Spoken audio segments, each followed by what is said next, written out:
You must tell me all your secrets. Remember, we must share everything together.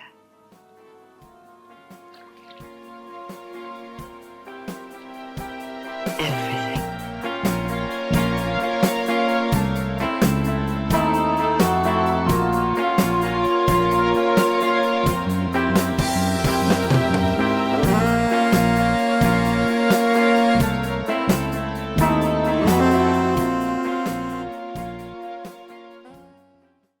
So there's this close up of his eyeball watching her as she undresses.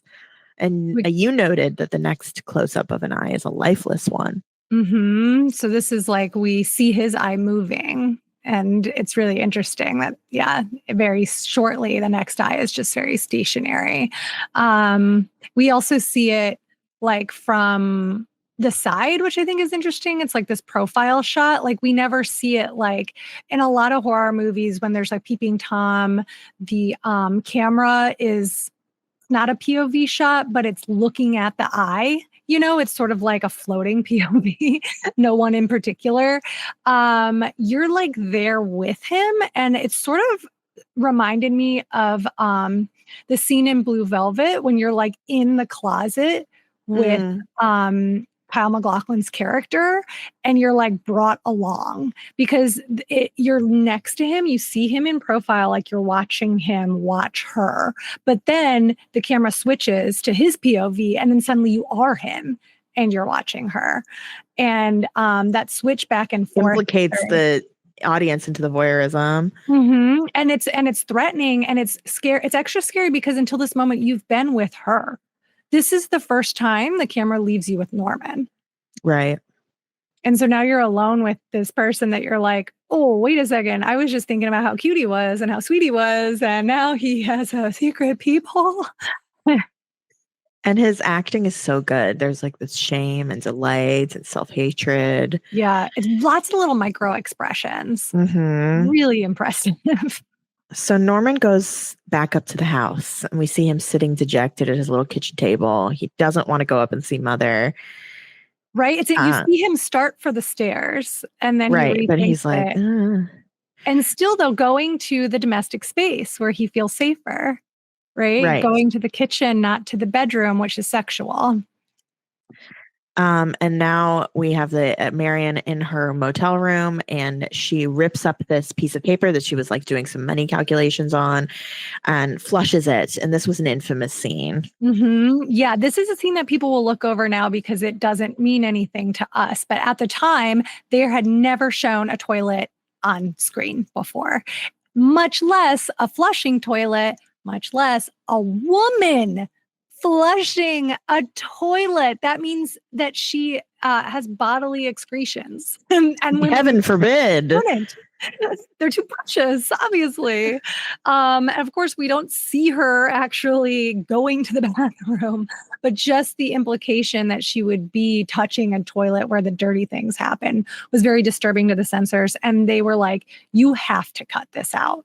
And, Hitchcock knew that he was doing something that was going to be subversive. He knew that this was against the Hays Code, and he did it anyways because he knew it would shock the audience. Again, this is like his prank sort of mind, always thinking about what's going to scare and disturb the viewer.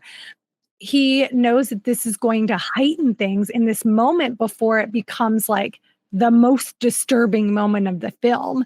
And modern me, I just can't get over the idea of like, this toilet has to be here to surprise, shock, and disgust people. Like, I just love that. I love it because it's like, obviously it's a pristine toilet. This isn't the toilet in Trainspotting, 35 years later, it gets much worse toilet-wise in film. It's not street trash. This is pristine toilet that's just having little pieces of paper thrown into it. And there was some other stuff that he said he cut. And they were like, oh, we need you to get rid of some of this nudity and some of this stuff. And he was like, yeah, I'll totally get rid of it. And he basically bargained and fought for the toilet to stay in. And it's the first toilet ever shown on film, and it surprised and disgusted audiences and censors alike. Fascinating. Yeah. So, I mean, this scene is just all around controversial, right? She gets naked. She gets in the shower. The censors were very upset about the exposed navel, which was like, were against the Right. rules at the time.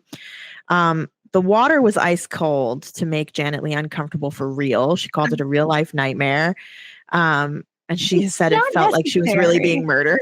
Yeah. You don't let the people act. You know, this idea for so long, filmmakers thinking that like they needed to put actors, specifically women, into like truly detrimental positions to like get natural upset reactions out of them is so, I mean, it's like this extra layer of misogyny, right? It's like enjoying the real discomfort of the actress. I think that's in there. And then it's also like not believing that they have the skill or ability to create those expressions unless they're actually being tortured. Yeah, so she only ever took baths after that. She never took a shower again. Hot baths. Janet recalls the shooting as if it had been yesterday. So there was like some controversy around this. Like storyboarder Saul Bass was heavily involved with the conception and shooting of the scene. So kind of people like were crediting him for it. Janet Leigh recalls the shooting as if it had been yesterday. Hitch was very clear in what he wanted from me in the shower scene. He said he wanted me to be sure to show that I was not just getting the dirt off, not an I'm going to wash that man right out of my hair kind of thing, but a cleansing the evil Marion had done, being ready to pay her dues. The shower was a baptism, a taking away of the torment from her mind. Marion became a virgin again. He wanted the audience to feel her peacefulness, her kind of rebirth, so that the moment of intrusion is even more shocking and tragic. Oh, I love that. So Hitchcock was very much involved with the conception of the making of this scene. Absolutely. But he didn't want it to be originally as many takes. Like he didn't want, so this scene obviously is so famous for so many reasons. So there's like 1,000 things to talk about it. But the way it's cut together are called flash edits. And now that's something we actually see in horror a lot because it's disorienting. But that was not common. In fact, I would have to double check, but my intuitive nature wants to say that this was the first time that they had used flash edits in this way, so that there are 50 cuts in the final shower scene. And Saul Bass was like, we need to do this really quick and like cut it all up. And Alfred Hitchcock was like, no, he wanted like longer takes. And yeah, so I think Saul Bass was like storyboarder, not the editor. Because I know earlier we said he was the editor. I think he just did the storyboards. Yeah. There's a lot to remember. I know, because I was like, my thought was that he actually did cut the scene, and then that's how Hitchcock was like won over by it because he didn't like the idea of long takes. I'll double check that as we're talking. Yeah, I'm double checking it right now. Oh, great. But the whole scene took 7 days, just this one scene. The whole movie in general was actually like a pretty short filming process. It was like 36 or 38 days. But they took a whole week just to film this. It took 78 setups and ultimately it had 50 cuts, even though the scene itself is only 3 minutes long. But it's like one of the most iconic scenes of all time. Yeah. Well, and it's just so, I just love learning when a filmmaker, or anybody involved with the production of a film is like, actually, I didn't like this thing that became the most iconic aspect of my work. Right. Yeah, totally. I think that should be really like emboldening to independent artists, to like, it's okay to like, take a risk, do something that hasn't been done before, your first idea. You can be really collaborative with people and like take these crazy risks because you never know if that's going to be like your signature. That's going to be the thing that does it for you. But yeah, you're right. The editor was George Tomasini. So yeah, I guess it was just that he saw Bass storyboarded it, and maybe he worked with the editor to be like, cut it like this, and then showed it to Hitch, because I know it had something to do with like the after, that he liked the way it looked after, but he wasn't convinced because he also didn't want it to be music. He didn't want there to be music. He wanted that scene to be silent. And they were like, and Bernard Herrmann was like, no. Yeah, Bernard Herrmann was like, we're not doing that. Yeah. Yeah, and also there, this, like, the way that it's shot with the stark white of the tiles, very much purity, bathing, references to Susanna. So we see a figure appear behind Marion through the shower curtain, and it's this old woman silhouette, very buttoned up old woman with a bun, Victorian style. And she pulls the curtain back, kitchen knife in hand, and begins hacking away at Marion as the iconic strings pluck away. So interestingly, we notice there is a glimpse of nipple and knife penetration that Hitchcock got past the censors. That's like one frame. Yeah. The mother was actually played by a stunt woman. Perkins was on Broadway at the time and was not available. Which I love. I think that adds like this extra layer of like duality to it. Yeah. Also, some of the nudity, including the nipple slip, was actually a stunt actress. Well, she was a Vegas showgirl and Playboy model.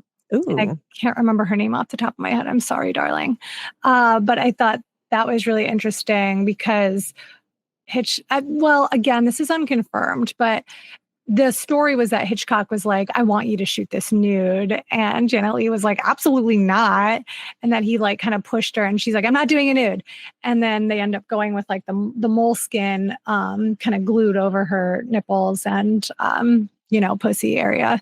And it was ultimately because they did want to have more nudity in it. They had this like body double stand-in who was nude, and that's how like the nipple got in. So there's this article that Morgan Woolsey, who was just on a bonus episode about music in horror films, we used this article for that episode, but I also used it for this, and it's called "Sympathy with the Devil: Music of Psycho Post Psycho" by Stan Link. And he says about the music in this scene, we feel the keenness of the knife's edge and the mutilating intent in the fast bowing and thin timbre of the strings. The intense harmonic dissonances played in the piercing high tessitura of the violins scream the victim's panic in unison with the spectator's dismay at watching. Weapon, victim, killer, witness, anguish. Herman's score knots together the entirety of the scene in a single musical chord. A single musical cue, such as Herman's shower scene, plays a triple role in evoking the doomed woman's alarm, her killer's uncontrollable fury, and the spectator's rocketing anxiety. As these various emotional perspectives wrap around each other, become intimate, boundaries of individual identity vanish. As characters, objects, and spectators fuse, dramatic opposition tends to coalesce into a kind of unity. He becomes she, becomes I. Momentarily, at least, there is an amalgamation of emotional experiences. Hi, Baloney. Hello. I'm too scared for Psycho. I'm a delicate soul. If you're watching the video version of this episode, Baloney the cat is present. He does like all the birds. Let me at him. I'll stuff him good. I'll stuff him into my mouth. So, like you said, Hitchcock originally didn't want music in the scene, and Bernard Herrmann fought him on it, and he relented when he realized it was a dumb idea. Hitchcock also told several interviewers that he had his makeup and special effects men devise a blood-spurting rubber torso prop that actually went unused. Oh my God. Give us the B-roll for that. Right. So we could just using the Bosco chocolate syrup for the blood instead. Very demure little blood in the drain, and that's all we see. And there's so much written about this scene.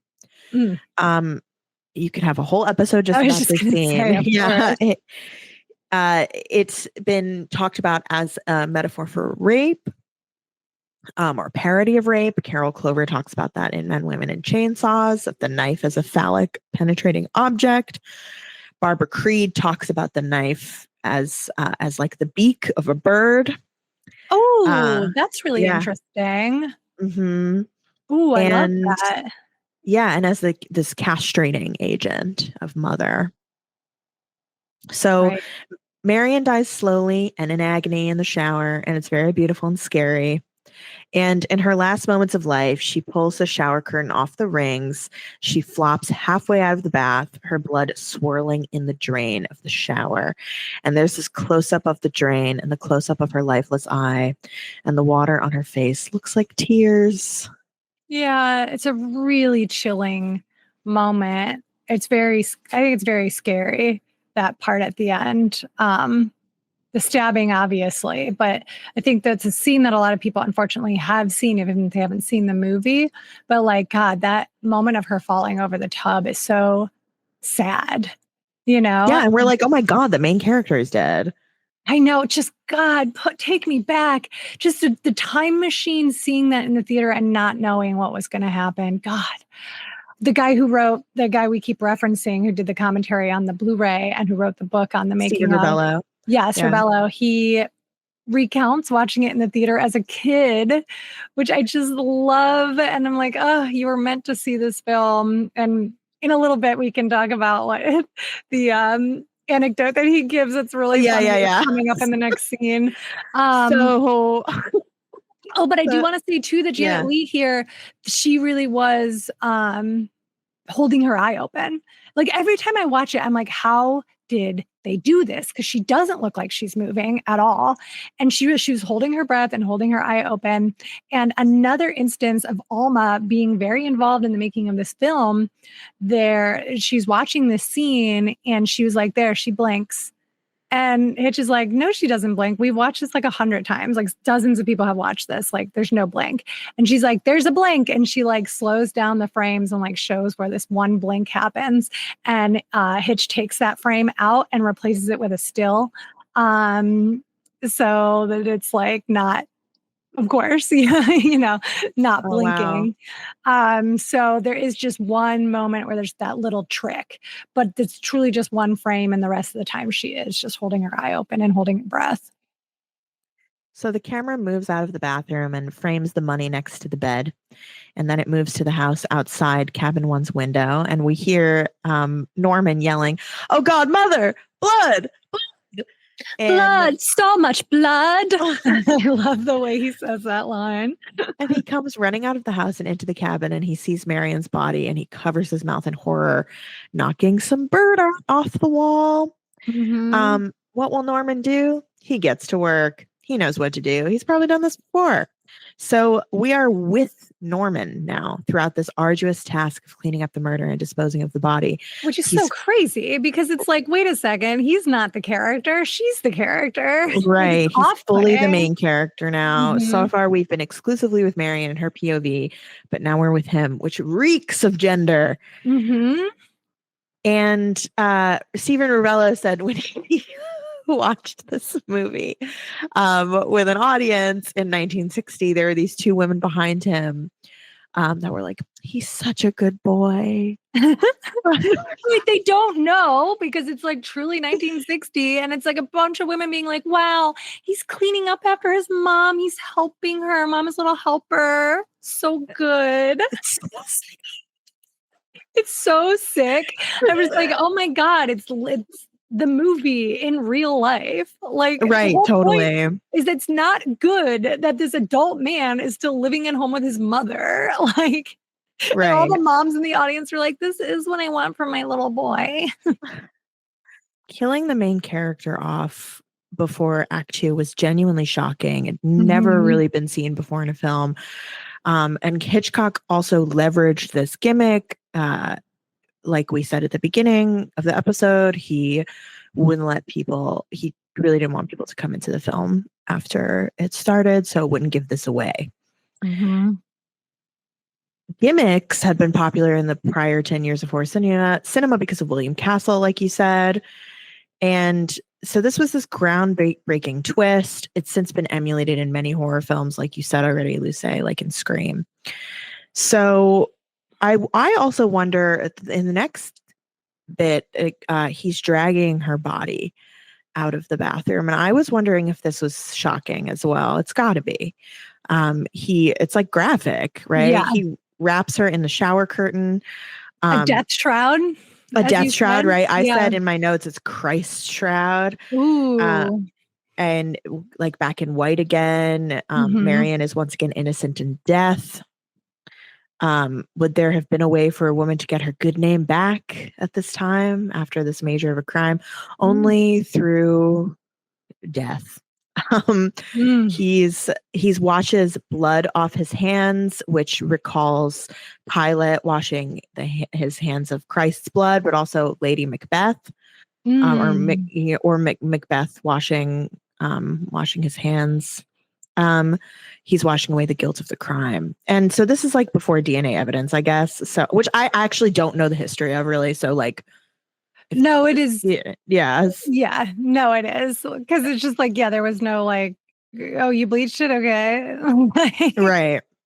So, Norman's doing a shitty job of cleaning up the crime scene with towels and a mop, but that's okay because no DNA evidence. So Norman, but in the book, they do discover blood, which doesn't happen in the movie. That's right. So Norman, he does like a shittier job in the book.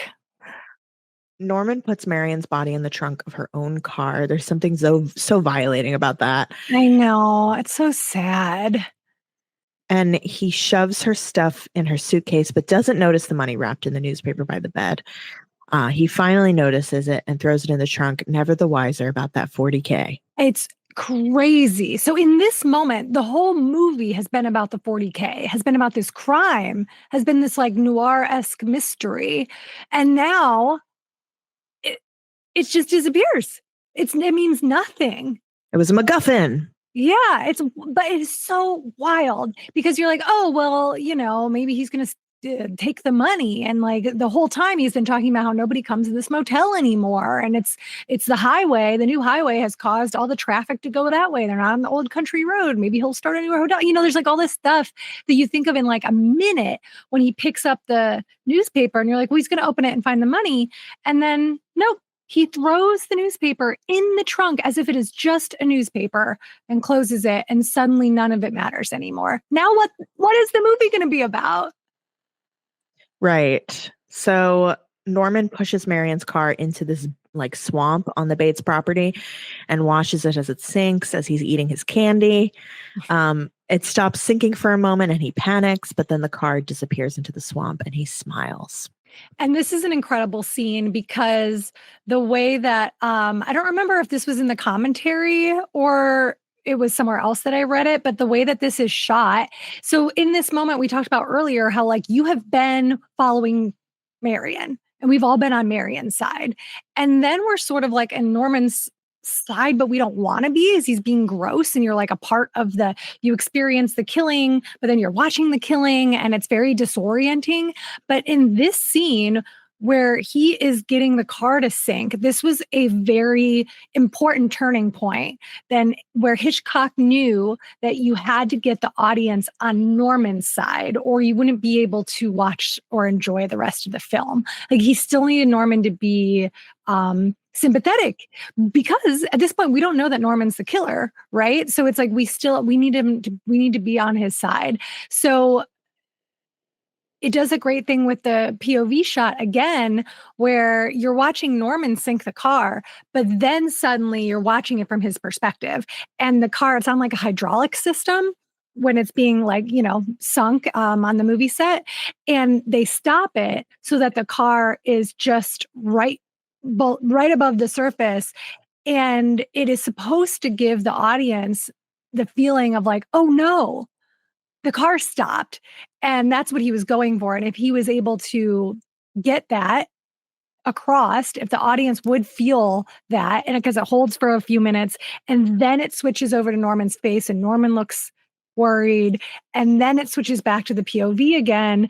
And to be able to successfully, when the car starts to sink, then if the audience has like a breath of fresh air, then you know that you're on Norman's side. And like that, it's so brilliantly conceived, just a couple of camera shots, completely changing the audience's mind. Like we just watched this woman get murdered and now we're like worried about this guy who's loosely connected to the murder. I think it's so incredibly done. So it's a really interesting part of the film because now you are following him and you're okay following him. Right. So Sam we cut to Sam at the hardware store, and he's writing Marion a letter, and a woman with Marion's signature eyebrows shows up at Sam's store looking for Marion, and it's her sister Lila. And she asks Sam if Marion is there. She's very panicked. She's missing. There's this man lurking outside, and he enters once Lila starts asking Sam if they're in this together. And we find out that it's this private investigator named Arbogast. And Arbogast explains that Marion stole $40K. She never banked it. No one has seen her since. It's been a week. Lowry doesn't want to prosecute. He just wants the money back, which is chill. And notably chill. And well, I mean, he says that now, but we don't know. True, but also it would be a bad look for him if his secretary stole money from him. That's true. Yeah. So Sam is shocked, and Lila seems to be less shocked. Maybe she knows her sister better. Norman is on his porch as this is happening. He's eating candy corn when Arbogast pulls up after visiting every motel in town looking for Marion. And you have a note here that says he's eating candy corn like a chicken, which was Hitch's idea. Perkins was filmed in this way where his neck looks extra long and chicken-like. Yeah, which is really funny because he is so handsome and you don't really notice that about him until he starts to like do it. Right. At the time, Hitchcock said Perkins is the movie. And if Perkins doesn't work, the movie doesn't work. So Norman is in dark colors now too. He's a little bad boy. He's a bad little boy. So like this movie, I mean, Hitchcock is obsessed with doubles, right? So Marion and Lila, Norman and Sam, but also in a very gender fucked doubling situation, Marion and Norman. So Arbogast is like asking Norman questions, and he's like, do you want to commit yourself to that? And Norman is like, commit myself. Like, I would never do such a thing. Yeah, like there's like references throughout to the fact that he's been committed. Arbogast, he's questioning him, and Norman is evading the truth, but he has no choice but to double back after Arbogast checks the guest book and sees that Marion checked in under Marion Samuels, and he has a sample of her handwriting to compare. This whole scene was improvised by the actors at their own request. I had really great chemistry to hear. Yeah, I really love the scene. Once you realize it's improvised, it's even more exciting because this is the first time you really see Norman falter. He's very like easy and like easygoing, and you see him get a little upset, of course, but like he trips up on his words. The like little falter you see when he says like bathroom, you see him do that more and more. And I think that was his idea to give Norman a stutter. It was, yeah. He's continuing to eat candy nervously. He's like, oh yeah, I remember her. She came late one night and she left early in the morning. Arbogast asks if Norman spent the night with her, and he's like, what? No, of course not. And then he's like, well, then how did you know she didn't make any phone calls? Like I was watching her through my little secret hole. That's totally above board. It's legally okay. I love how the camera angles keep changing but stay on close-ups. It creates a lot of dramatic tension. Norman is like, listen, I got to change these beds. And I noted that Norman changing the beds is like very feminine coded. Like it's very domestic. He's the one taking care of the motel. And he invites Arbogast to help him change the sheets. And Arbogast is like, me? No, I don't do that. He doesn't say it, but it's kind of like it's woman's work, right? Yeah, there's like a little smirk on his face. Yeah. Arbogast notices someone sitting up at the window at the Bates house, and Norman explains that it's his mother and she's an invalid. And Arbogast at one point says, like, are you sure that Marion didn't like, fool you? And Norman is like, I'm not capable of being fooled even by a woman. So there's like some glimmers there of Norman's animosity to women. Yeah, that is like a chilling moment. So Arbogast wants to talk to Mrs. Bates, but Norman says no, and he'd need a warrant. Norman sulks and fidgets as Arbogast leaves. He's like, oh God, these people are just going to keep coming. So Arbogast calls Lila and tells her that Marion spent last Saturday night at the Bates Motel. And he says he'll be back in an hour and that he's pretty sure Sam Loomis did not know that Marion was in town. So he's innocent. And Norman is stalking between the cabins as Arbogast pulls back up to the motel, eager to question Mrs. Bates. He walks up to the office and looks for Norman. He walks back into the parlor and looks freaked out by the taxidermied birds. He notices a safe and he's looking around for evidence.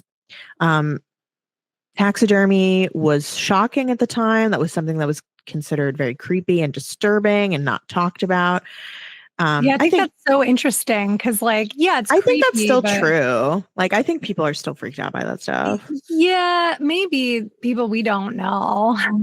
I mean, yeah, not like in our circles. I'm just the like freaks so we know. used to taxidermy. It's rote. I'm just like, why would I get taxidermy? That's passe. No, one of my favorite followers on Instagram is like a queer goth taxidermy artist. Like, I love that shit. But yeah, no, people don't like that stuff.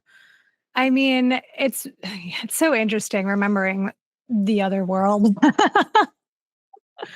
What is it like in there? Boring. So Arbogast looks towards the Bates house, which looks particularly gothic and foreboding. And he walks up to the stairs to the house and he lets himself in. I do like that he takes off his hat when he enters, even though he's entering without permission. Yeah, me too. The oldest take that I have is that men need to take their fucking hats off inside. There is nothing. I know. I get annoyed. It's annoying. I'm like, take off the fucking cap, dude. You will see a heterosexual couple together at the movie theater, and she is like dressed to the nines. Every single thing is taken care of: jewelry, earrings, which is jewelry, shoes, mini skirt. It's like fucking hot as hell. And then she is with a fucking little league coach. He's got like this slouchy ass, dirty ass baseball hat on. We get it. You're balding. Like no one cares. Just like shorts, t-shirt. And I'm like, what the hell? Dress and like take that. First of all, if you're gonna wear the hat, take it off. But also, why are you wearing a baseball hat at night? Like, I know it's so gauche. It is so gauche. It looks stupid. I think all y'all who wear hats at night look dumb unless it is a style hat and it goes with the outfit. But the worst though, I hate it at the cinema, but the worst is at a restaurant. When there is a man with a baseball hat in at a restaurant, I want to ask the server to kick him out. I'm like, that's actually ruining my dining experience. These are $40 plates. After, tip and all that shit. You can't have a sandwich in LA without dropping $40. I have to look at a dirty old Mets hat. Fuck you. This is their most controversial take. We fucking hate men in hats. The way I want to flip them off their head, like a teacher mad in class. I recently went to go see 9 Inch Nails with my friend Cooper. You were there too, we went, but not together. But like not together, but we were in the. You were on the floor, and I was in the. I was on the floor. It was amazing. And at one point, this man with a fedora on was being very rude and like cutting in front of us and like bumping into me. And if you're gonna wear a hat out, you don't get to be in front. Sorry, no, in the back. And you don't get to be rude. And Cooper was like, I did not consent to have this fedora's energy in my sphere. Like, fine, you're doing a look, but if you're going to do a look that's a big look, you have to be in the back. So it's a stupid look. You wear a small little turban and be in the front, like a skull cap of sorts. But like, I feel like, obviously, like, and also like religious headwear, like, not included. This is not about religious headwear. Yeah, no, we're talking about white men in hats. Yeah, who are very like, I should also be in front of the tiny women. Right. Which, again, is another like, oh. I do think all concerts should be arranged by height, regardless of gender. Absolutely. Like, I don't think it should be like, oh, I have the money, so I stand here. Like, no. I think everybody needs to line up. Everybody gets measured. And then everybody gets filed in appropriately and no one can leave their little spot. And then everyone gets to see. Isn't it nice when we all work together? It's working together. It's not controlling. I'm like, I like fascism when I do it. No hats and everybody standing in It's order. working together. It's not controlling things that Lucé tells her husband. No, he wants it to be controlling. He's like, I don't want to do any work. That meme that's like, if you see a woman beating me and yelling at me, don't save me. I'm right where I want to be. He was sending me little videos today, and I was like, sweet boy, you're supposed to be at work. What are you doing? I was like, you should Evil mommy. Should not see these videos between these hours. Okay, so this scene is very interestingly shot. The camera is at the top of the stairs and it pulls back as Arbogast walks towards it, making the viewer feel as if we are backing into the room. And now it switches, it's shot from above, and a door at the top of the stairs opens. And as the strings pluck away, Mrs. Bates leaves her room with her signature knife and stabs Arbogast. And he falls backwards down the stairs as the camera frames his face and torso. It's very shocking and scary. Yet it's such a cool shot. You know, Hitchcock was known for pioneering lots of film techniques and lots of shots that are like used, you know, infinity, forever. Indefinitely is the word I meant to use. Have been used indefinitely. Infinity. Technically the same thing. And so he pioneers this shot where it's an interesting shot. Like everything feels very odd. And it's not just that he's just been stabbed and he's falling down the stairs, but the background is like rushing towards you. And he looks like he's actually falling and he hits the ground. And I'm like, every time I watched it, I was like, how can you do this shot? It doesn't make any sense. Like there's no stunt because you're on his face falling the entire time.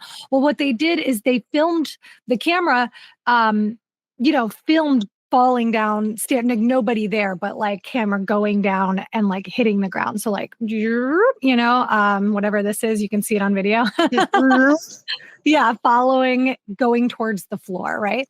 And then separately, they filmed the actor playing Arbogast in a chair, sitting, but like chest up, flailing. So he's sitting straight up, just like I am right now. Arms just like going back like this and like, right? And then they do the reverse projection and layer the shot of the falling down the stairs and layer him over it. So now you have this like really great shot where it looks like he's falling, even though it's just like him in front of the screen doing this as it's being projected behind him. Isn't that cool? It's wild, and it looks wild. It looks wild. It's very unsettling. And it's the fact that they shoot from above too, when she comes out to kill him. Of course, it preserves the identity of the mother, but suddenly you're with him. Again, some shots from the POV, it's like you're watching him come up the stairs and then it switches to his POV. And then all of a sudden you're watching from above. It's like you are again complicit in what's happening. Like you can't stop it. You're just there watching this murder take place. And as he reaches when he reaches the bottom of the stairs, Mrs. Bates descends on him and stabs the shit out of him. And there's just like a single lone scream. So Lila and Sam are back at the store waiting for Arbogast, who's 3 hours late. Lila is anxious. She wants to go to the Bates Motel. But Sam decides to go out there and insists that Lila stay behind.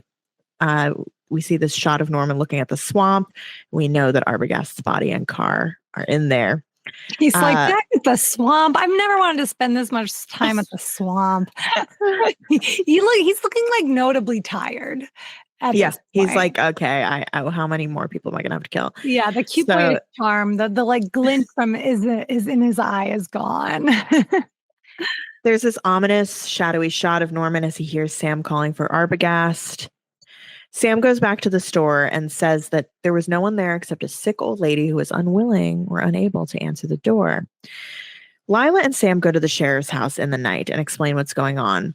And the commentary, Stephen Rebello commentary said, why don't people go to the authorities more in Hitchcock films? Well, because it's really quite dull.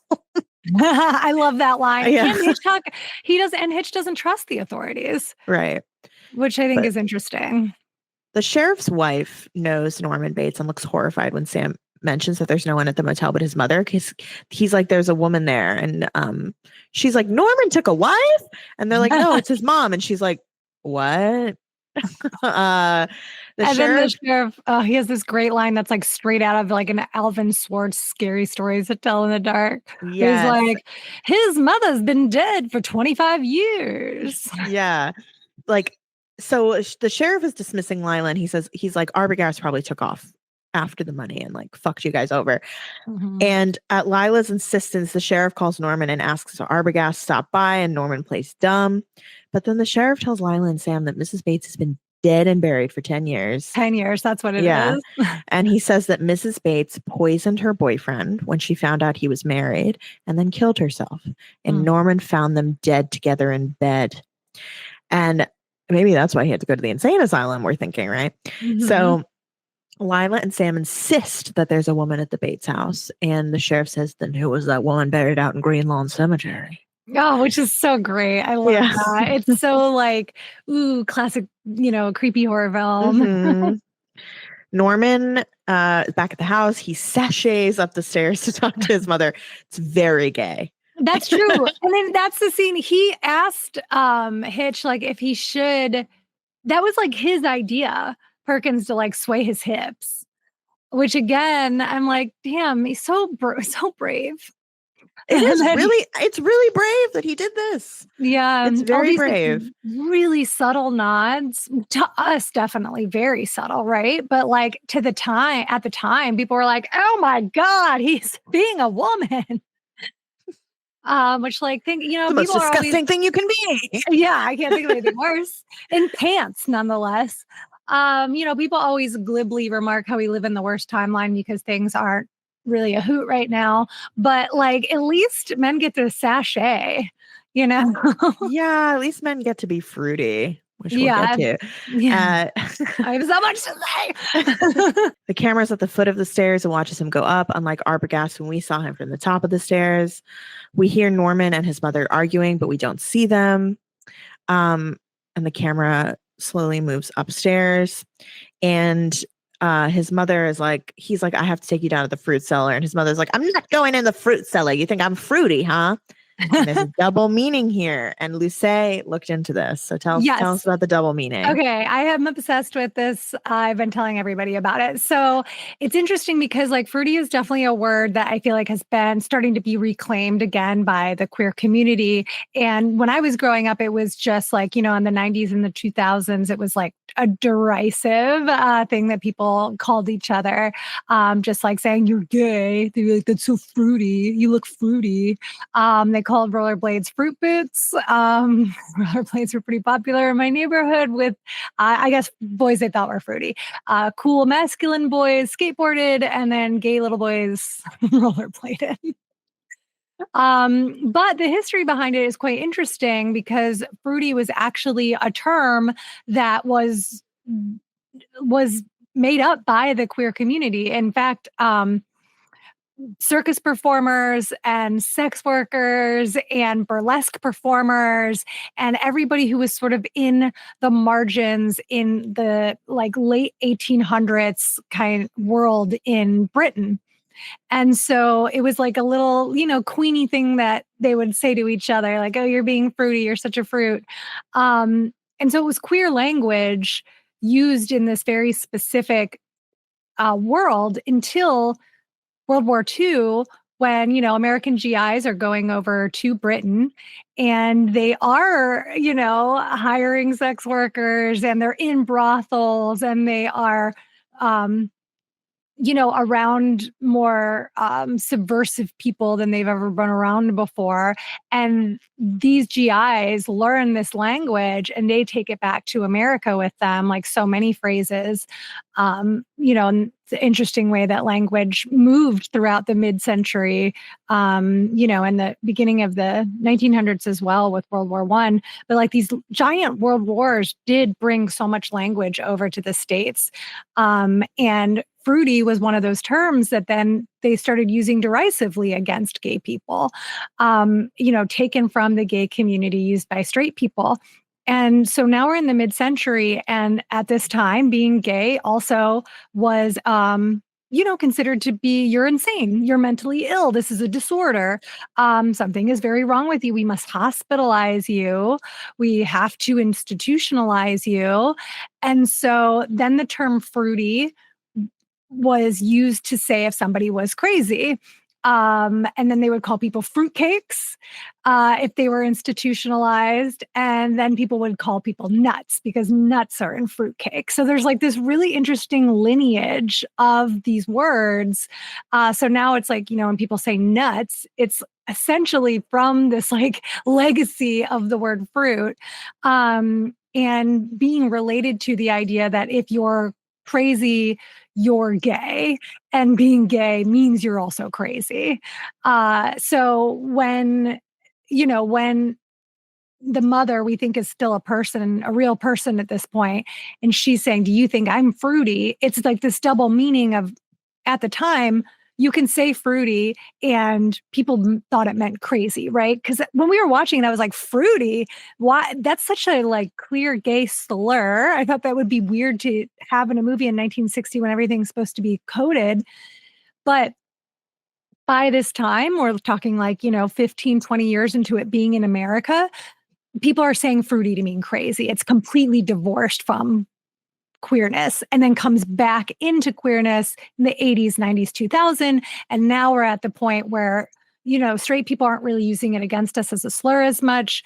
Now, I obviously don't live everywhere, so who knows, in parts of the country, possibly. But online, it's really been taken back by like queer Gen Z people, where it's supposed to be because it's originated with the queer community. But here in the movie, they're saying it to mean crazy, but it has this really great double meaning, especially since we know that Norman has gay characteristics, and, Anthony Perkins is gay as well. Great history there, Lucé. Isn't that fascinating? Yeah. I was just like, damn, we are meant to have the word fruity, so definitely use it because it's our word to begin with. It's a circus word. Our circus folk. We love the circus on Girls, Guts, and Giallo. Of course, circus word and a hooker word. I love it. So Norman is telling his mother that they're going to come for her and that she only has to stay in the cellar for a few days. So the camera moves again to the ceiling shot, and we see Norman carrying Mother out of the room and down the stairs as she protests. This was not a dummy. It looks like a dummy, but it's not. It was a little person actress named Mitzi. Sorry, the name Mitzi is so funny.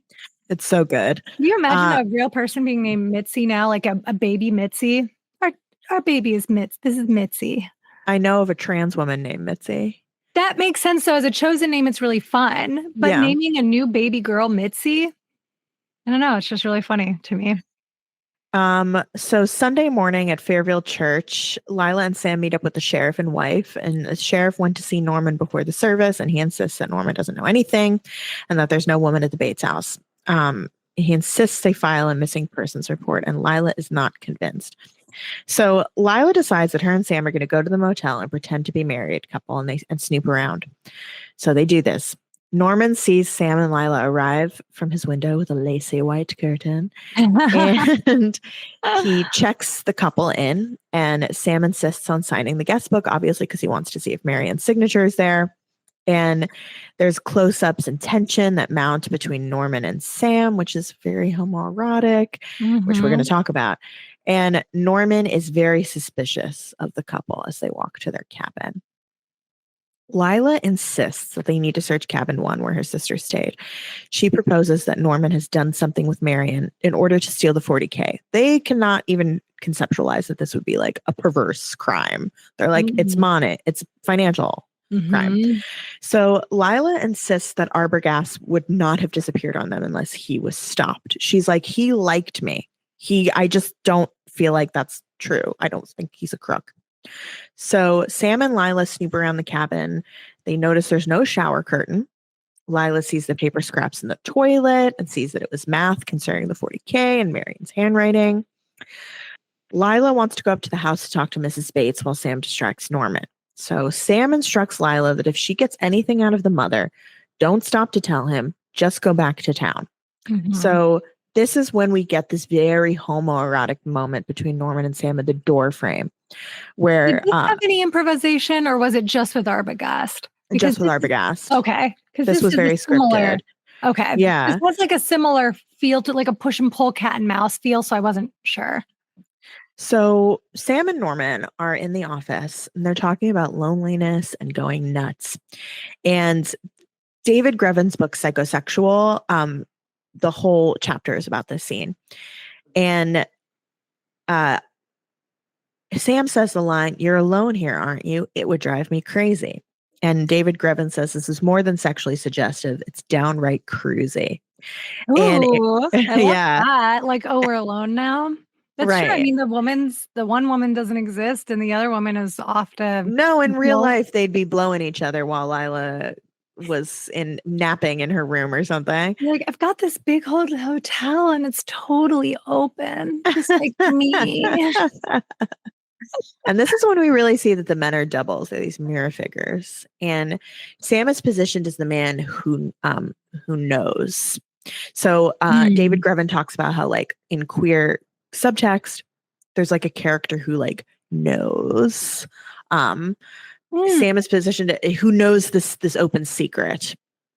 So Sam, cool. That's interesting. Sam is positioned as the one who knows, just like Philip exclaims in Rope when he goes, he knows, like he knows about the murder, but he also knows, right? Oh, I love that. I never thought about that before. That, yeah, totally opens up a whole new layer of it.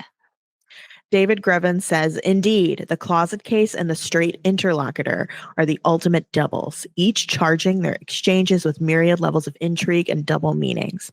The men at the climax of Psycho and their asymmetrical relationships to knowledge and knowing, and their mutually tense and conflicted but also mutually exclusive positions within this epistemological schema. Sam believes that he knows what Norman did to get Marion's money. Norman knows that Mother killed the girl. Sam believes that money drives Norman's passions. Norman knows nothing of the money, but all about the murders. Are each the other's secret sharer, each the other's mirror image, and their respective but similar acts of self-concealment and subterfuge." So Sam and Norman are like this contrast between normal and insane, straight and queer, effeminate and masculine.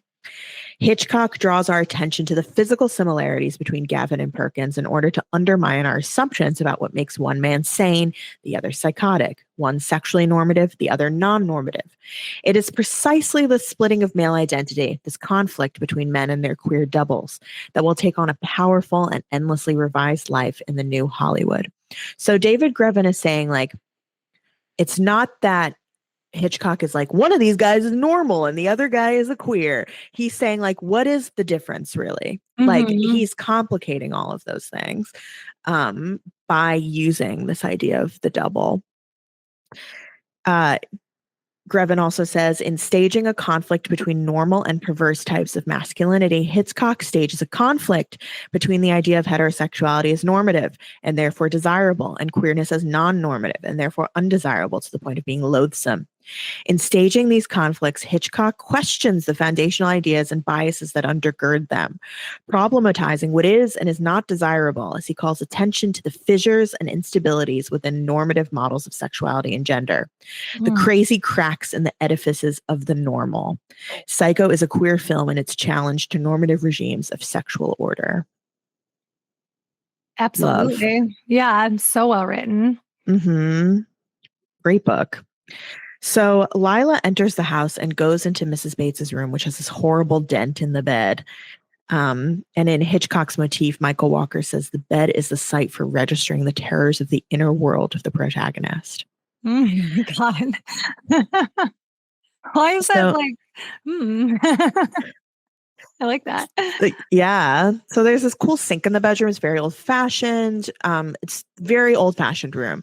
She looks in her closet, obviously heavily symbolic there. Scares herself in the mirror, also very symbolic. Sam insists that Norman wants to get away from his horrible life. He's like still talking to him back in the office. But Norman insists that him and his mother were more than happy. As he says this, Lila sees Norman's really sad childhood bedroom with creepy stuffed animals and a tiny bed that he obviously still sleeps in because the bed is all roughed up. Yeah, and it is tiny. It is like a cot. Yeah. It is a very small child's bed. Lila notices a Beethoven record, Eroica, on Norman's record player. And actually, Morgan talked about this in the music in horror episode. Oh, Um, so cool. We caught this for the first time when we were watching it last. yeah. So I linked this article called Psycho Music and Manipulation in Hitchcock's Great Comedy that really goes in depth about the Eroica.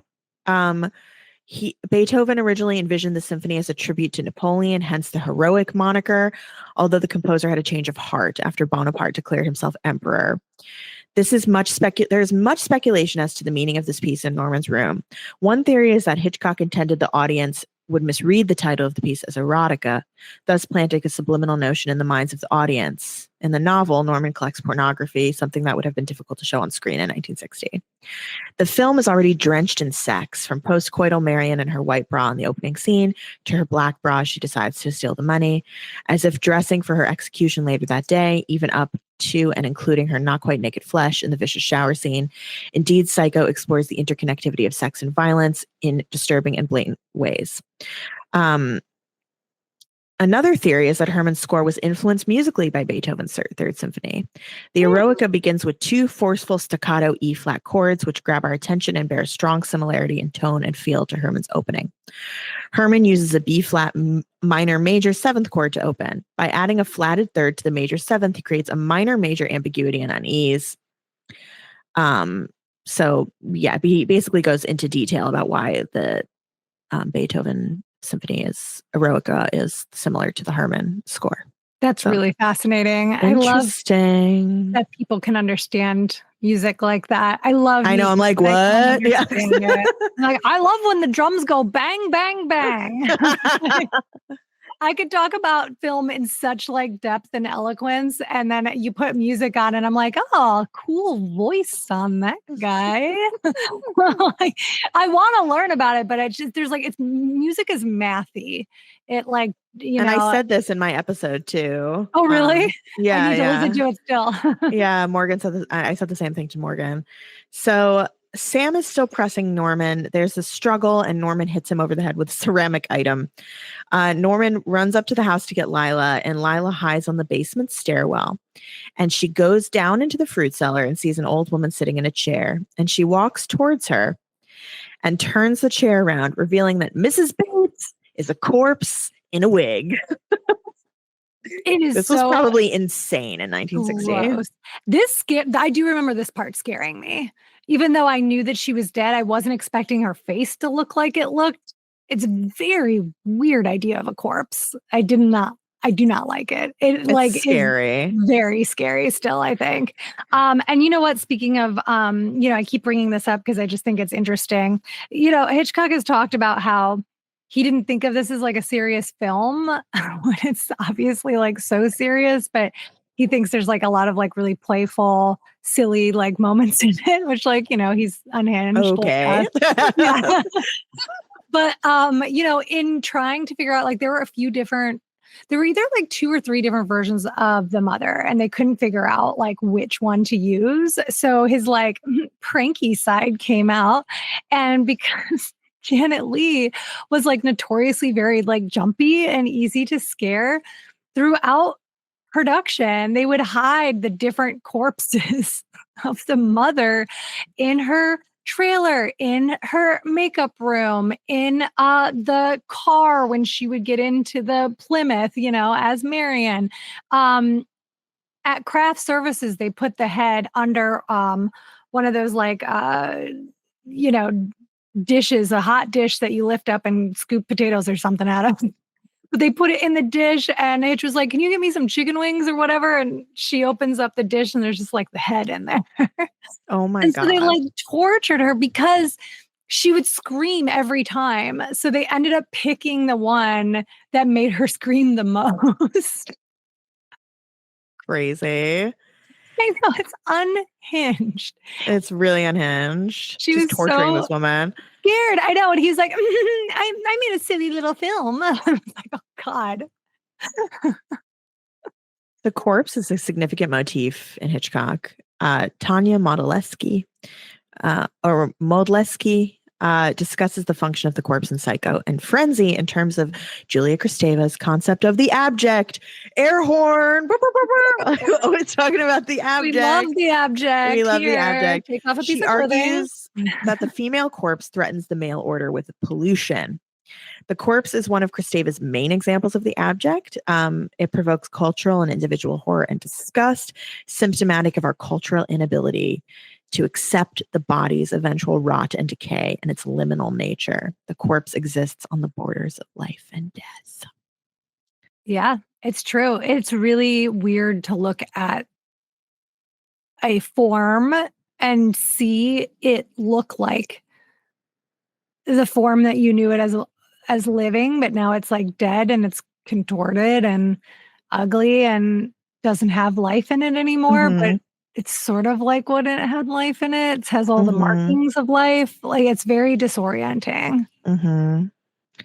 So the psychotic strings come in as Norman, dressed as his mother, enters with a knife and a wild look on his face. And you notice that Sleepaway Camp references this look. Absolutely. Angela is making the same face. If you put the stills up next to each other, the face that Angela is making at the end of Sleepaway Camp, which is also a reveal of gender bending, and it's like not who you think it is. It's like the exact same face that Norman is making, and they're even their features, the heavy eyebrows, the dark hair, the dark eyes, very similar. Lila looks at Norman in complete shock and she's screaming. Sam comes to the rescue and apprehends Norman, the wig falling off, Sam ripping off the dress, Norman in agony falling to the ground in the arms of another man. Yes, he's not feminine after all. He says like all the female stuff, like you tried and now it's being ripped away. And like, I don't know, there's like a lot of interesting, like, you're a man, you're a woman, no, you're a woman, no, you're a man. Like, well, it's the heterosexual masculine man ripping off the dress. I mean, there's so much fucking going on there, right? Like, yeah, it's so and the way he falls into his rich. arms is also yes, yeah, because he doesn't hit him or shoot him or anything. He like just stops him and he like collapses. So now we talk about this infamous ending, the psychiatrist's speech. So the psychiatrist comes in and he explains Norman's whole pathology. He says that Norman is the one that murdered his mother and her lover, and then he took on his mom's personality. He had this major Oedipus complex, and he assumed that because he was jealous of his mother's sexuality, that his mother was jealous of his. So he took on this castrating mother persona that kills any woman that he's sexually attracted to. So this film has been analyzed. The ending is, I mean, it's like very much analyzed in queer film history. I just selected a couple of things. So it's been analyzed for its homosexual motifs rather than its trans motifs up until very recently. The two most famous pieces of theory on this topic are Robin Wood's Hitchcock's Films Revisited from 1989 and Theodore Price's Hitchcock and Homosexuality from 1992. Wood asserts that many of Hitchcock's psychopaths are coded as gay. He says they are fascinating, insidiously attractive Hitchcock villains who constantly threaten to take over the films, not only as the center of interest, but even for all their monstrous actions, as a center of sympathy.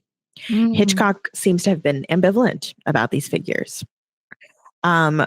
Richard Allen, in Hitchcock's Romantic Irony, says that Hitchcock is not homophobic. Rather, he seeks to displace perversity into form. He writes, Hitchcock is not concerned with demonizing homosexuality. His interest is in these characters' lives, in staging the performance of gentlemanliness beneath which the darkest secrets are harbored in a manner that renders them alluring and often sympathetic. Yeah, exactly. We wouldn't see so much of these men's lives if he wasn't intrigued and like sympathetic towards them. Didn't you say he was also like very involved in the gay community? Yes, exactly. Like in Britain, they were Alma and Hitchcock, like they were artists. You know what I mean? Like they worked with gay crew and gay actors, and they were very much a part of the gay community in Britain. And then when they moved to Los Angeles, they continued to be involved in the queer community here as well.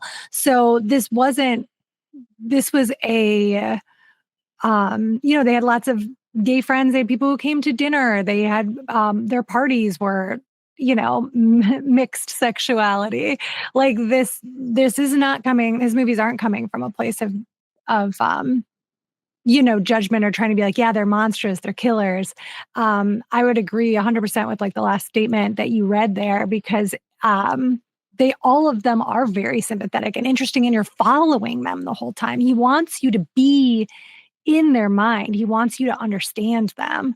And it's just, we talk about this a lot, but horror is just an easier way to explore lurid things, subversive things, topics that people aren't really ready to address or talk about yet in like a drama or a melodrama. You can use the horror format to like explore these ideas in a way that is easier, So I really think that that's what Hitchcock is using the genre to get into these people's heads, because obviously he works in genre, but he can also do so much more to get people interested in these types of characters where like you can't really follow at this time just a gay character in a drama. You know what I mean? It's more interesting when there's like you're following villains. Yeah. And, there's this film recently has been analyzed more from a trans lens. Mm-hmm. And there's a new book called Corpses, Fools, and Monsters, The History and Future of Transness in Cinema. And it's by Caden Mark Gardner and Willow Caitlin McClay. And I love Willow Caitlin McClay's writing is so good. I've been wanting to read this book. Her writing on Letterboxd and Substack is so good. So they cite this film as one of the major pieces of media that stymied trans representation and ushered in a cruel era of discrimination against trans characters in horror film. Many films since have been inspired by this ending, like Silence of the Lambs and Dressed to Kill, and they are all obviously problematic.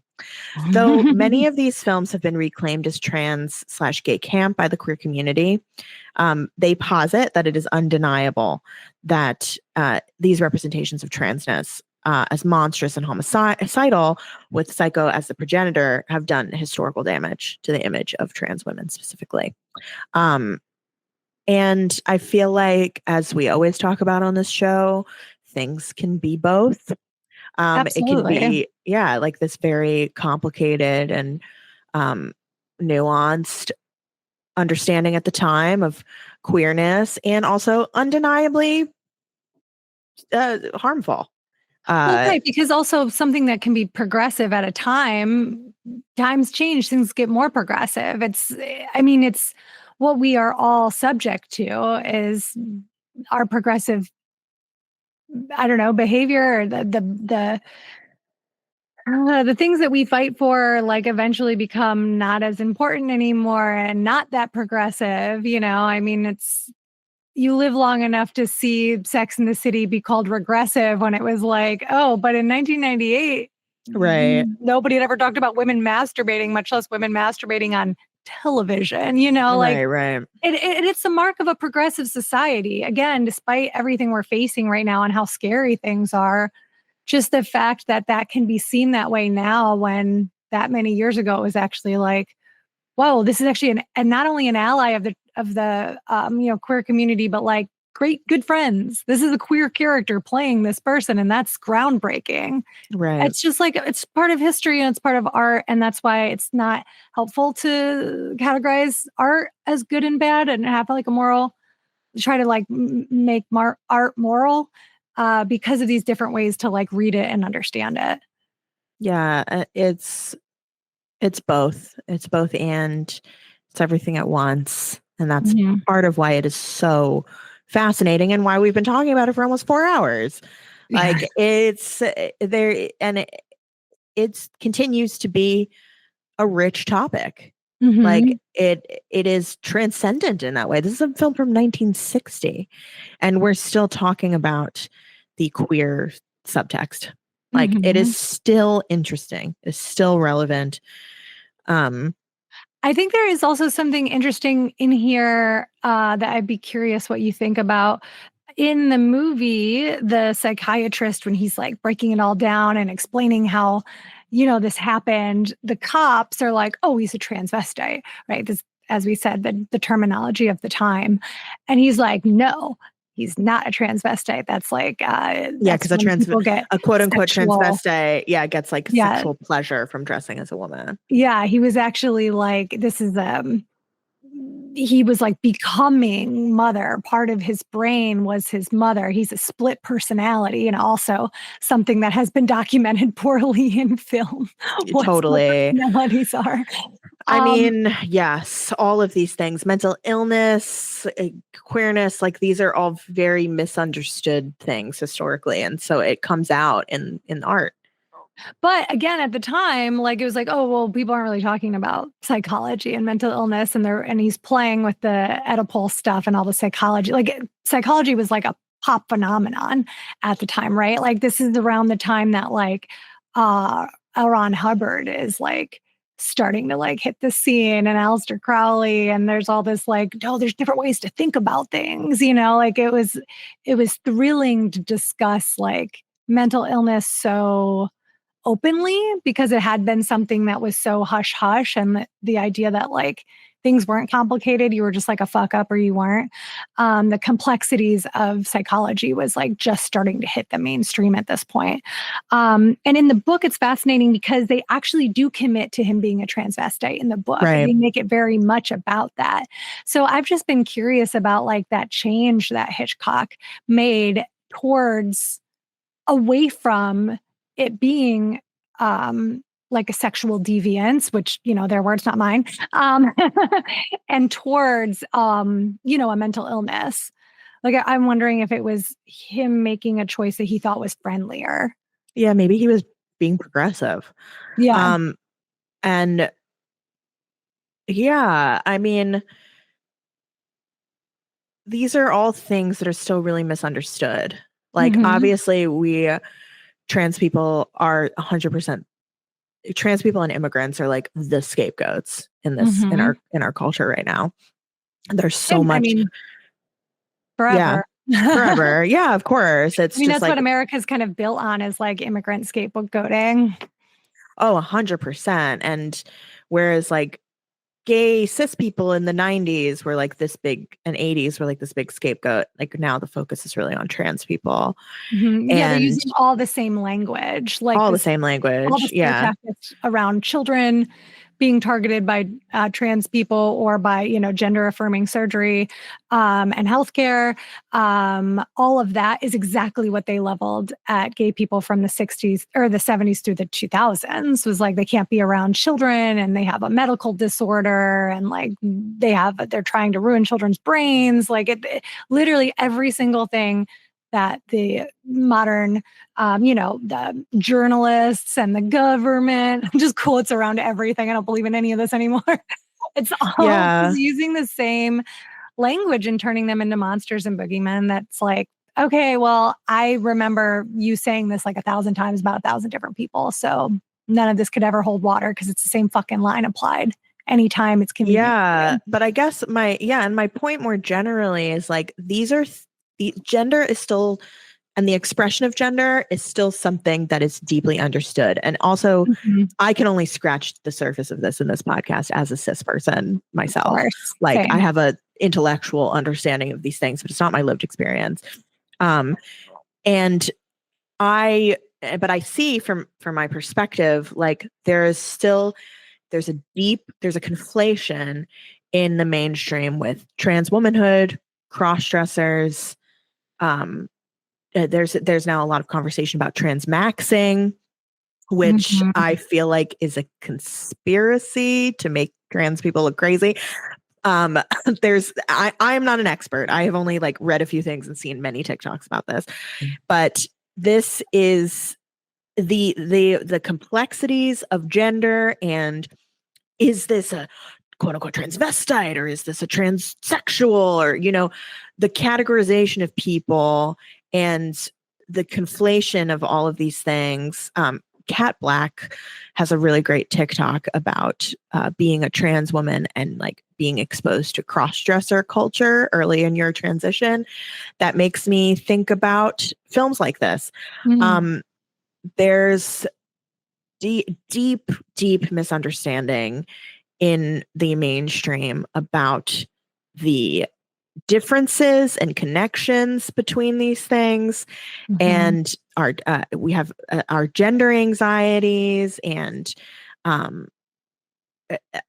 don't have a salient point right now, but like I guess all of this to say, like, this ambiguity, this problematization, this cruelty, but also this sympathy that is demonstrated here is still so prescient, because this is still the moment. This is still how people think of things. Like it's more progressive, like there's more understanding more than ever. But like how trans people have to like baby cis people when they're explaining transness, and there's this narrative of like, well, I was in the wrong body, so I became in the right body, that like trans people will say to cis people, but like, no, it's so much more complicated than that. In like trans circles, like that, there's a reason that this film is still so relevant. We haven't come that far. No, absolutely. And we're not even, we have what's that great? We've got Jane Schoenberg and that young isn't Alice Mayo McKay, is that her name? Yes. And so it's like, okay, well, we have a few trans women in horror film. Two that Louise Weird. Oh, yes, Louise is great. Love Louise. Her writing is also good. So yeah, but this are in like, of course, Jane is like so much well known now, and Martin Scorsese watched her last film, which is incredible, But like these are, you hold them in your hand. That's how many people, and like we're decades away from the trans experience being mainstream in a way that people who don't have trans people in their life can understand, or I feel like the way that people act more normal around like queer cis people now, like that took, I don't know, like 25, I mean, obviously all of time, but like since they started showing up, since those fruits started showing up in television, you know what I mean? If you think about like, like Friends had like the first like, lesbian character, reoccurring character. So it's like, okay, so what we've done like 30 years of like gay people in popular culture. And like, there were some big queer filmmakers, Gus Van Sant and Todd Haynes and John Waters, who were making stuff. But like, it took until like the last like 10 years for it to be very normalized, And so it's like, how long? I mean, we could be decades away from cis people who don't have trans friends can even not be fucking weird about it, for the New York Times to stop writing these incendiary articles, like it's, it's very frustrating. And it is interesting that this is just something that like the grappling continues. At least now we have trans filmmakers making horror and like who can tell their own story. It doesn't have to be cis speculation about gender, even from like a well-meaning perspective. Yeah. I mean, I would argue that Psycho is a more complicated example than Gardner and McClay say in their book. That's my differing opinion. That said, again, these are trans authors, and who the fuck am I to to argue with that? So I 100% respect that analysis. I just also think it's worth talking about the other elements of it, and like the queer history behind the making of the film, and I think it's all worth it, and that's why we include it all. So I don't know, the ending makes me sad. Like, it doesn't scare me, it just makes me sad. No. it doesn't, it's the last thing that's scary to me is seeing the corpse. But then when it's like the coda, it's not, it's really sad. It's sad the way that Lillian Crane is like, Lila. what the fuck? Okay, Lila. Sorry, I can't. We've been talking for a long time. I know, and there's just names are just swirling around. Lila, that like the way she's like, wait, so you're saying my sister is dead? And she's like, wait, okay, so like let's just backtrack. So my sister's dead. Yeah. Like, so Norman Bates killed my sister? In a way, yes, but in another way, no. And she's like, wait, she's like, no, but she's dead, right? She's so sad. Sam's, discovering that he lost his would-be fiance.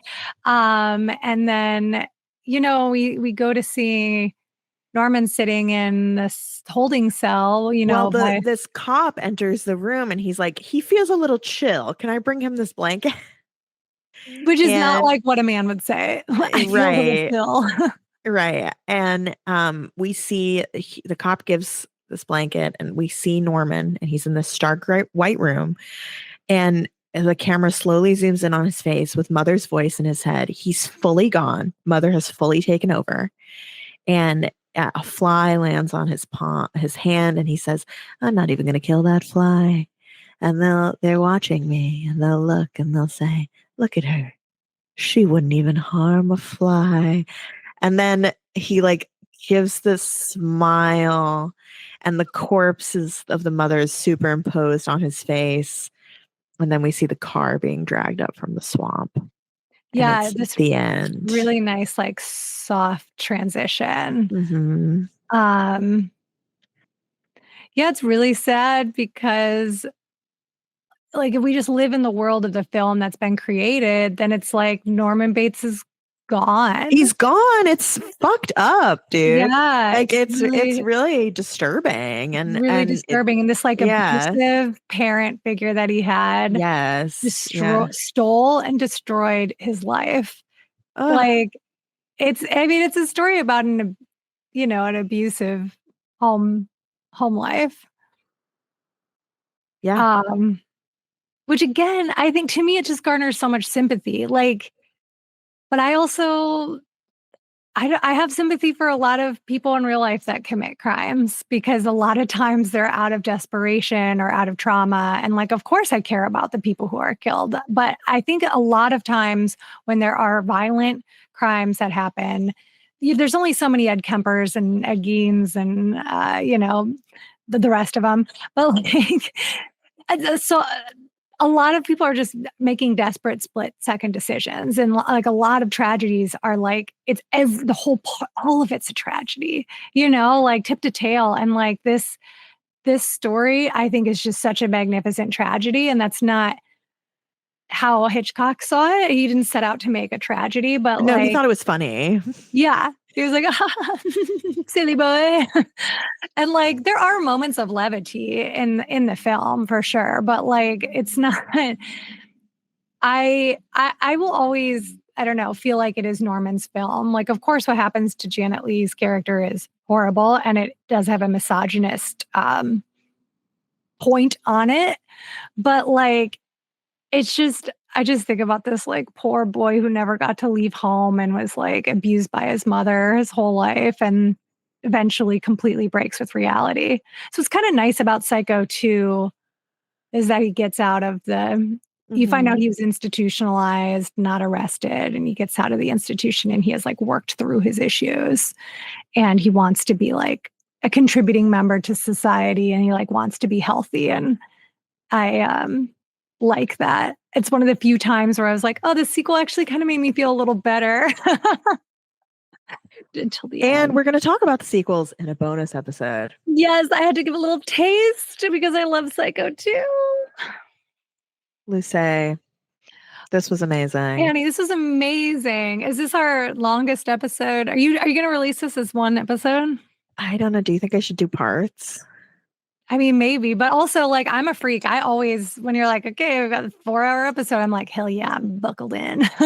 I don't know. I feel like because I took a break for so long, maybe it would be good to release a really long episode. Ooh, yes. A little treat, making up for lost time. Yeah, I'll I think mean, about it. I loved this. There's still so many things I feel like I could say, things that I want to add.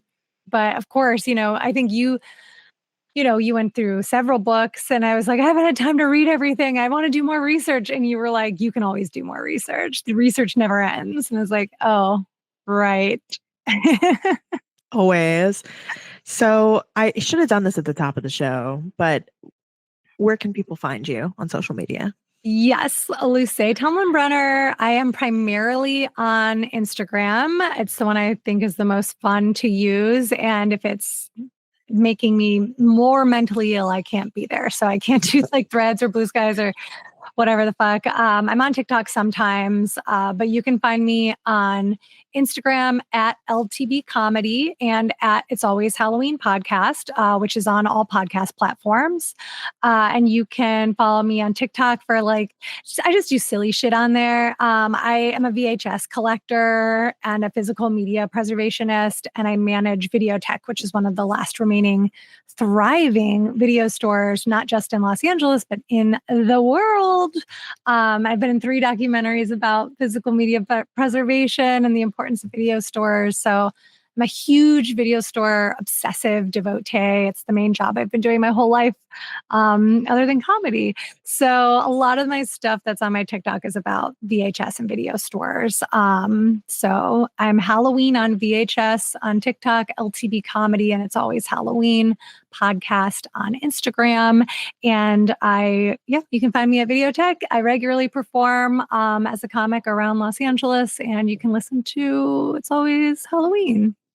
I think that's everything. Is there anything else that people should pay attention to? No, just follow you on social media and go to your shows if you're in LA. And yes, I host a monthly film, actually a cinema-inspired stand-up show called Video Visions that Annie has been to many times, and some of the Girl Scouts Giallo listeners have been to as well.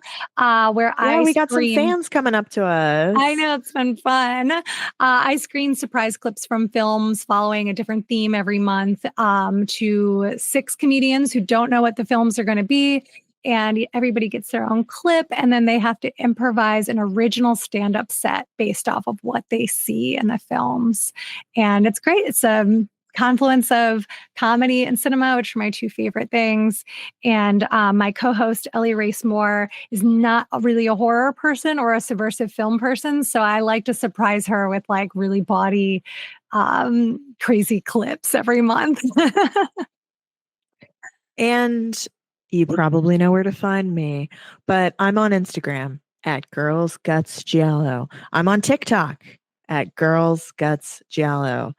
And I'm on Patreon at patreon.com/girlsgutsgiallo. This has been great. This is great. I love you so much. I love you too. Thank you for being my first guest back. Yes, thank you for having me and trusting me with such a meaty, interesting film. I feel such a huge sense of accomplishment because we've been researching this for months. I know, it feels good to finally have it. Things kept happening where we're like, this isn't the right day. This isn't the right day. And yeah, but we're still going to do commentary. Yes. We're going to do some commentary for Psycho. And if this wasn't enough for you, you should subscribe to my Patreon so you can get that juicy, juicy commentary. And the bonus episode, we'll talk about Psycho 2, 3, and 4. One shot in Orlando. CCH Pounder. Love her. Thank you so much for listening. Thank you for supporting me, for being fans, for the people that are on my Patreon. Thank you for being subscribed. This means so much to me. I missed you all. And we missed you, Annie. We're happy you're back. I just have to say, nobody is doing what you're doing.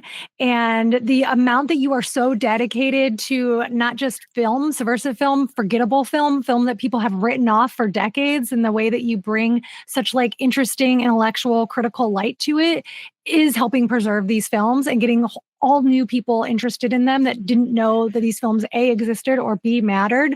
And you're giving a voice to a lot of like marginalized independent DIY filmmakers, and you're like legitimizing their work with this podcast, which is what they deserve. And we need you. We need your voice. And I love working with you, and I'm so happy that you exist and that this podcast is going to keep going. It's important. I'm gonna cry. I love you so much. I'm so proud of you. Everything you've created is so meaningful. I love you too, and I feel the same way about you. And I can't wait to be on your show so I can heap tons of praise on you. Oh, thank you. Well, we've helped each other through a lot, so we sure have. We've been through the fire. We both exist because of each other still. Yeah. We just trade off having mental health crisis. It's fun. It's cute. It's girly. I love you. And I love you. I love this episode. And me too. Happy Halloween. Happy Halloween, y'all. I'll see you for gonna release another episode this month, another main episode this month about Halloween. So stay tuned for that.